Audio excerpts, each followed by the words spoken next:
बस्तर में 4 दशक से माओवादियों और जवानों के बीच जंग चल रही है। इस जंग में इस बस्तर ने देखा कि कैसे किसी समय में ताड़मेटला में 76 जवान शहीद हुए, मिनपा में 25 जवान शहीद हुए और बुरकापाल में 25 जवान शहीद हुए, मिनपा में 17 जवान शहीद हुए। ऐसे बड़े बड़े आंकड़े अलग अलग समय में झीरम जैसी घटनाएं देखी और सलवा में बहुत सारे ग्रामीणों की हत्या इस बस्तर ने देखी। समय बदल रहा है और बदलते समय में अब बड़ी संख्या में माओवादियों का मारा जाना भी इसी बस्तर ने देखा है। ऐसे में बस्तर टॉकीज़ ने जब सरकार ने एक बात की शुरुआत की, एक नई पहल की कि जो भी माओवादी वापस आना चाहता है उसका स्वागत रेड कारपेट बिछाकर किया जाएगा और लगातार ऑपरेशन भी जारी रखा, तो बस्तर टॉकीज़ ने सोचा कि वो माओवादी जो किसी समय किसी परिस्थिति में हथियार लेकर जंगलों में चले गए थे, अगर वो लौटना चाहें तो क्यों ना उनकी भी मदद की जाए। तो उस मदद में बस्तर टॉकीज़ ने एक मुहिम शुरू की और उस मुहिम का एक और सकारात्मक परिणाम देखने को मिला है। क्या है परिणाम, उस पर बातचीत करते हैं। नमस्कार, मैं विकास तिवारी हूँ और आप बस्तर टॉकीज़ देख रहे हैं। दरअसल जिस तरह से हम लगातार एक मुहिम चला रहे हैं कि वो माओवादी, देखिए बहुत सारे माओवादी और माओवादियों की अपनी विचारधारा है और हर माओवादी की अपनी सोच है। हर माओवादी की अपनी सोच है, ये बात मैं इसलिए बोल रहा हूँ क्योंकि इन्हीं माओवादियों में से एक पोलित ब्यूरो वेणुगोपाल उर्फ सोनू दादा, उनके साथ में सतीश कोपा और रुपेश दादा और अलग अलग और जो माओवादी हैं, रामदेव हूँ, इन्होंने हथियार बंद आंदोलन में हथियार को छोड़कर संघर्ष जारी रखने की बात करते हुए वापस मुख्य धारा में लौटने का फैसला किया। वहीं इन्हीं माओवादियों के बीच में से कई माओवादी हैं जिसमें कि मिसिर बेसरा या देव जी, ये भी पोलित ब्यूरो है, लेकिन इन्होंने अभी भी हथियार बंद संघर्ष को जारी रखने की बात कही है। ऐसे में बहुत सारे माओवादियों के बीच ये विचार चल रहा है कि उन्हें वापस लौटना चाहिए या उन्हें लगता है कि वो लौट कर वापस आ जाएं। अपने आसपास हो रही लगातार मुठभेड़ों को देखते हुए उन्हें लगता है कि जैसे उनके अन्य साथी मारे जा रहे हैं, कहीं वो भी मारे ना जाएं। उन्हें भी इस बात को महसूस हो रहा है कि अब उनके अंदर ये क्षमता नहीं बची कि वो सरकार से सीधी लड़ाई लड़ सके। ऐसे में जो माओवादी वापस लौटना चाहते हैं उनके लिए बस्तर टॉकीज़ ने मुहिम शुरू की कि सरकार तो आपका रेड कारपेट बिछाकर स्वागत कर रही है, लेकिन फिर भी माओवादियों के मन में एक संशय है कि क्या कहीं ऐसा ना हो कि जब वो सरेंडर करने या मुख्य धारा में जुड़ने के लिए वापस लौटते रहें और इस दरमियान फोर्स के हत्थे चढ़ जाए और उनकी मुठभेड़ में मौत हो जाए। ऐसे में बहुत सारे ऐसे माओवादी जिनके मन में विचार चल रहा है, तो मुझे लगा उन लोगों की मदद करनी चाहिए और उन लोगों की मदद करने के विचार से ही हमने इस बात को अपील किया बार बार की। इसे देखते हुए बस्तर टॉकीज़ ने एक खास मुहिम शुरू की कि वो माओवादी जो अपनी मर्जी से वापस लौटना चाहते हैं, वो माओवादी जो चाहते हैं कि अब मुख्य धारा में लौटा जाए, जैसे उनके शीर्ष नेता लौट कर आए हैं, तो वो भी वापस आ जाएं। तो अगर वो वापस आने की इच्छा रखते हैं तो कहीं ऐसा ना हो कि वो वापस लौटते रहें और सर्चिंग पे निकले जवानों के हत्थे चढ़ जाएं और किसी मुठभेड़ में मारे जाएं। तो ऐसे माओवादियों की मदद की जाए, अगर उनकी इच्छा है वापस लौटने की तो उनके लिए एक रास्ता बनाया जाए। और इसलिए हर बार हम अपील करते हैं कि जो माओवादी लौटना चाहते हैं उनके लिए बस्तर टॉकीज़ हमेशा उन्हें रास्ता बनाकर देने को तैयार है। इसका एक सुखद परिणाम देखने को मिला।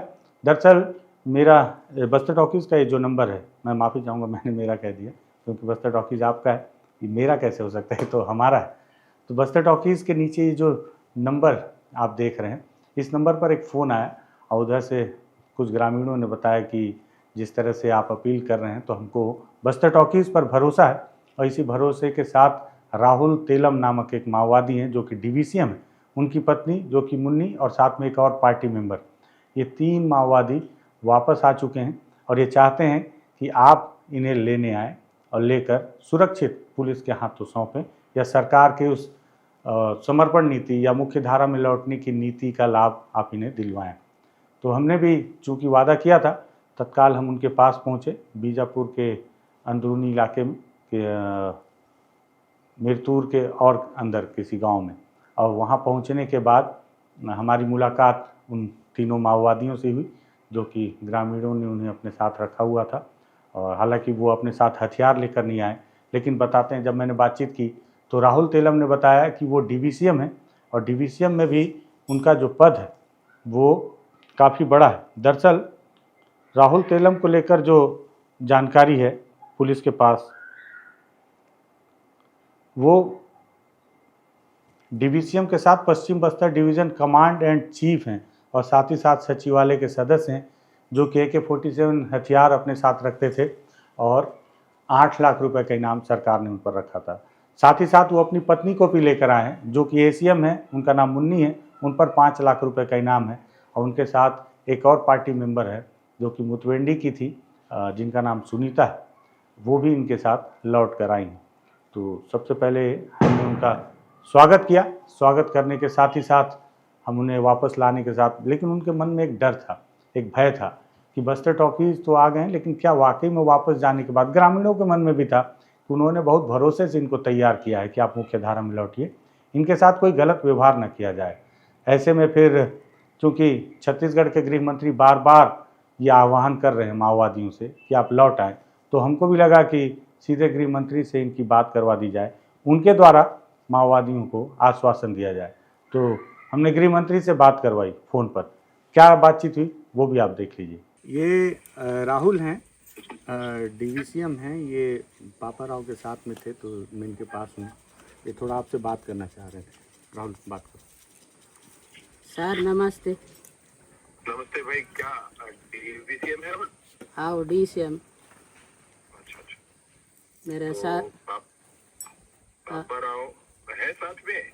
हाँ कुछ दिन रहा। अच्छा, कुछ दिन रहे। अभी आखिरी में रहे हैं भैया। अच्छा, आखिरी में रहे। हाँ आखिरी में रहा। आप आ जाओ भाई आराम से, बिना किसी संशय के, बिना किसी चिंता के। हाँ रानू है साथ में और हम लोग सब भी है ना? हाँ।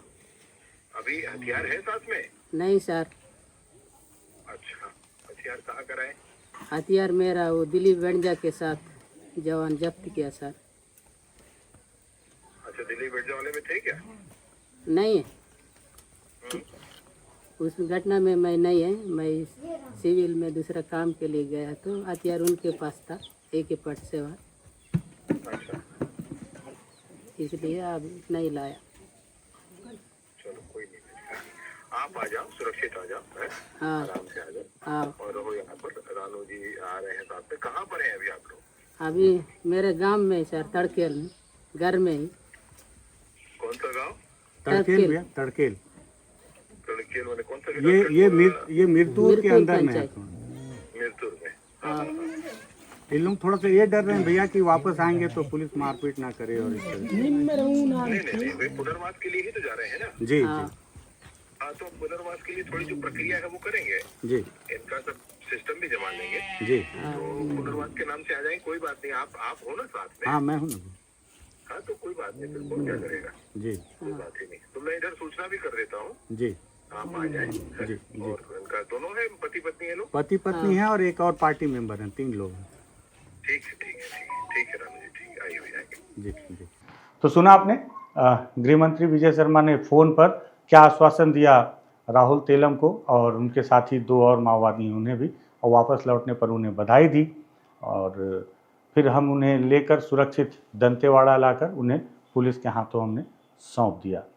साथ ही साथ में उन्हें ये भी आश्वासन दिया कि सरकार ने जो समर्पण नीति का लाभ देने का वादा किया है, जल्द से जल्द आपको दिलवाने की हम कोशिश करेंगे, जैसे बाकी के माओवादियों को भी दिया जा रहा है, क्योंकि उसकी जो प्रक्रिया है उस प्रक्रिया की शुरुआत हो। और ये अपील भी की हमने पुलिस के अधिकारियों से कि इनके साथ पूछताछ तो की जाएगी, वो तो नियमित प्रक्रिया का हिस्सा है, लेकिन इनके साथ क्योंकि ये स्वस्फूर्त खुद से लौट कर आए हैं, इनके साथ मारपीट ना की जाए किसी तरह से, जिससे कि वो माओवादी जो अभी भी जंगलों में है, जिनके मन में हिचक है कि वापस आना चाहिए या नहीं, उनमें किसी तरह की गलत मैसेज ना जाए। कारण ये है कि अभी भी जो माओवादी वापस लौट कर आए हैं और जो माओवादी जंगलों में हैं, इन दोनों के बीच में मैं आपको बताऊं किसी न किसी माध्यम से बातचीत अभी भी होती है। वो भी हालचाल जानने की कोशिश करते हैं कि वापस लौटने के बाद अब पुनर्वास केंद्र में क्या स्थिति है। कहीं ऐसा तो नहीं कि वापस लौटने के बाद पुलिस उनके साथ दुर्भावना या मारपीट जैसे व्यवहार कर रही है, क्योंकि अगर ऐसा होगा तो उन माओवादियों में डर और बढ़ेगा और वो वापस लौटने के लिए जो उन्होंने फैसला किया है उससे वो मुकर सकते हैं। इसलिए मैंने अधिकारियों से भी निवेदन किया है कि इनके साथ किसी तरह की मारपीट ना की जाए।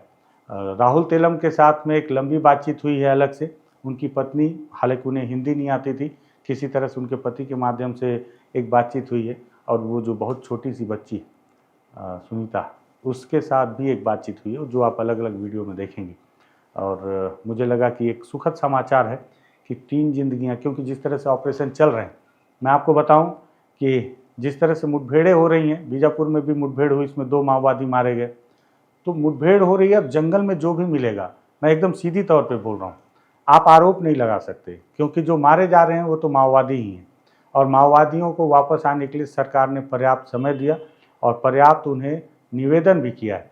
ऐसे में अगर अब जंगल में जवानों को, क्योंकि जवान बड़ी संख्या में जा रहे हैं, उनके पास विश्वस्त सूचनाएं हैं और कई तरह के उपकरण का उपयोग भी कर रहे हैं, साथ ही साथ अब बड़ी संख्या माओवादियों की जवानों के साथ में है समर्पण करने के बाद, तो उनकी निशानदेही में अब वो माओवादी जो बेहद गोपनीय तरीके से गांव में भी हैं, उन्हें भी अगर पकड़कर जंगलों में मार दिया जाएगा तो आप कोई दावा नहीं कर सकते कि ये मुठभेड़ फर्जी है या नहीं, क्योंकि मारे माओवादी ही जा रहे हैं।